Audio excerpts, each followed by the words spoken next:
The main focus of this meeting is innovations in cardiovascular therapeutics. I mean, this is really the meeting where all the new technology and the new ideas are developed and presented here with really a look into the future. What will be the future of the next tools that we will have in cardiology, and specifically for catheters that go into the heart. So what would you say is the main focuses in terms of the innovations, in terms of the new things that we're seeing and the technology in this field? I think really one of the major things that we're seeing this meeting is how we can treat in a better way valves that are actually replacing other heart valves. I mean, transcatheter valves has become a major thing.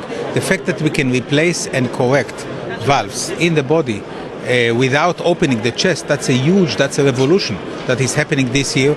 There are more than a dozen of companies that are designing new valves.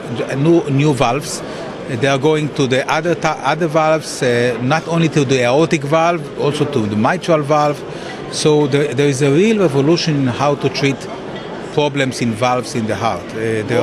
But this is not the only technology. There are also major revolution in information technology, in what we call the cellular revolution, how to use iPhones to really control your health. And there are obviously the traditional thing of stents for the heart and how to open arteries in all kinds of things. It's really a celebration. We have over 1,100 participants from all over the world, from 40 countries. Everybody came despite the rocket attack on Israel. And it's really heartwarming how, 2 weeks ago we were unsure whether this meeting could happen. And it's a major success. So how far can we go? Is sky the limit in terms of fighting the diseases of the heart? As you go with time, you always have new challenges. Obviously, there are limits, there are budget limits, there are technology limits, there are biological limits. I mean, how far can you really extend the human body? But we are getting older and older, as you know, every generation. We gain like 10 years of prolonged lives. And so we are progressing in the way of life, in the quality of life, in our ability to treat diseases. And in cardiovascular medicine, this is one of the most advancing fields in improving our lifestyle and improving our advantage for the mortality.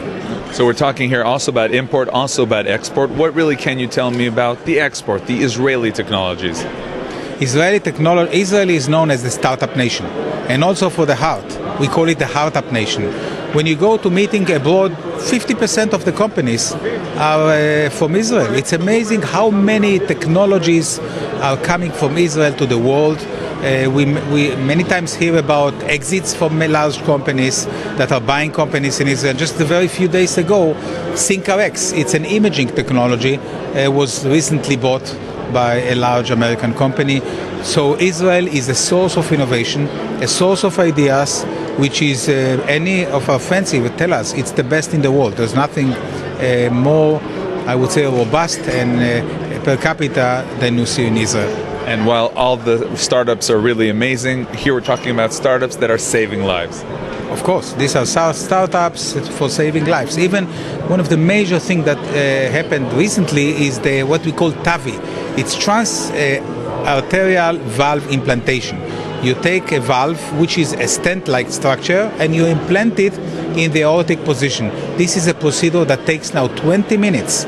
And it's really one of the most revolutionary devices in cardiology.